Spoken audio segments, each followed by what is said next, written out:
there's a play with three aspects within this work. You have the sensuous physicality, this intellectual discretion, and an imaginative release. A choreography of these three elements, I think, is taking place within the tile works.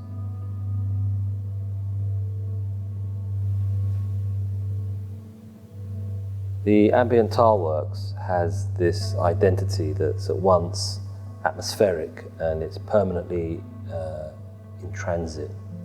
There's a disavowal of pictorial centering and signification systems.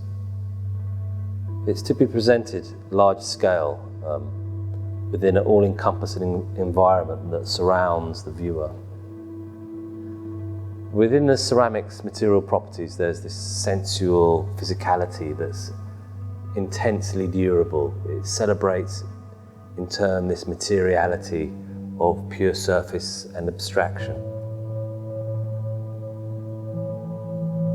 This work is decentered and iconoclastic, and it embraces this kind of gesture of the sublime through what Kant would describe as an overloading of the senses and straining of faculties within the field of encounter. Within Deleuzian parlance, it presents a schema of becoming that's quite intense, and there's a nomadism of outside of the contemporary structure of time. There's this opticality to the work, which means that ideally it should be viewed through your peripheral vision. I'm trying to play out in art what the musician Brian Eno formulated, he's one of my favourite musicians, through the musical genre of ambient music, and that's that there should be this fusion between art and life, and that the role of experience should be occasioned through a process of meditation.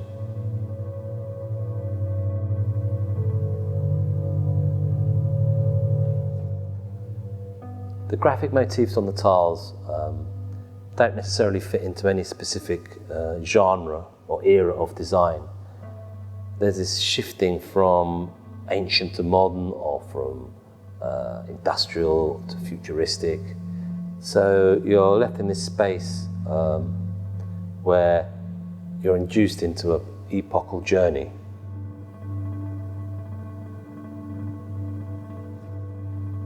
Alongside the ceramic tiles, there are the Mediterranean paintings, and they also serve to kind of dislocate us within our contemporary framework.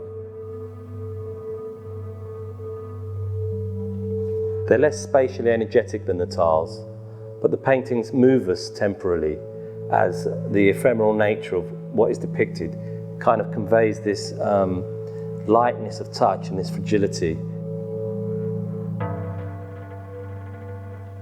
So it calls forth this series of art historical references and reverberations. You have this melange of the photoreal, there's a kind of enigma of nature morte paintings, you have this kind of antique world of the artisanal craft.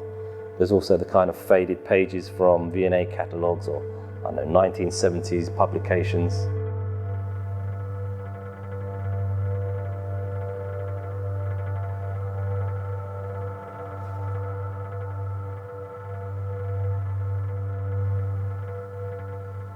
The ceramic tile itself has a very long history. It's about 5,000 years old.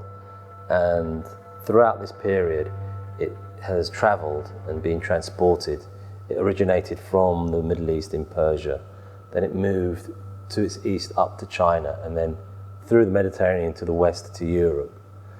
There's this recombination of endless variations when it comes into contact with different cultures. So there's a way in which it suggests this malleability or recombinatory potential that I think exists within all cultures.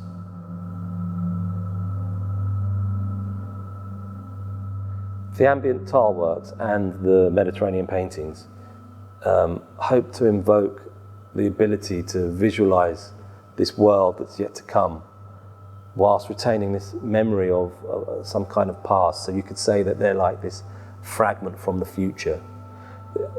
In these worlds, they're not governed by the logic of consumer capitalism or leisure society or tourism or banking or information technology.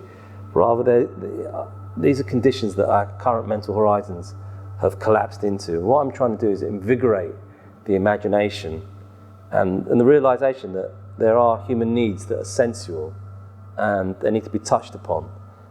This is a small gesture, but one that both kind of hopefully offers and opens.